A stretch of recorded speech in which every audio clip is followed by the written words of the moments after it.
On today's video, we're going to be working on the smoke detector. Most people don't know that every smoke detector has an expiration date. Here on this one, there should be one here at the top over the harness that plugs into the smoke detector. Unfortunately, that's missing. I did have to do some research, and I did find that Firex was bought out by Kitty.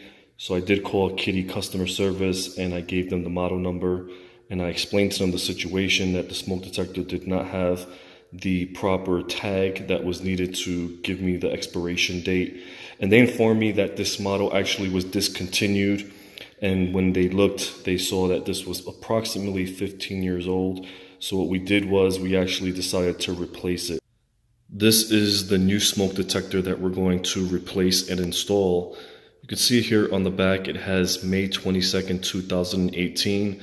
This is just the stamp date. The representative advised me that if you look here, it says replace alarm 10 years after installation. The 10-year expiration is not based off of the stamp date. It's actually based off of the install date. So if I still have this and it's 2019 or 2020, the 10-year expiration would start from the actual install date. Now, there are a few things that you want to consider before you actually make your purchase. You can see here that the harness is on the back, and once I connect that harness, it's going to actually cover the battery compartment. So in order for me to replace the battery, I would have to actually remove it off the base, pull it down, disconnect the wiring harness, and then remove the battery. On this newer model, that's going to be eliminated as far as replacing the battery.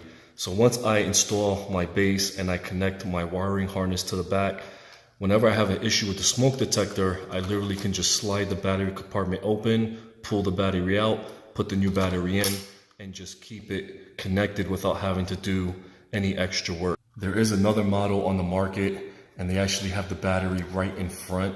And basically what you'll do is you'll push the battery compartment in, it pops out, you replace the battery and put it back. Whatever you decide to do, you just have to make sure that you understand that you're going to have to replace not only the harness, but you're also going to have to replace the base as well. I do have a video posted on my channel, how to replace the smoke detector from beginning to end.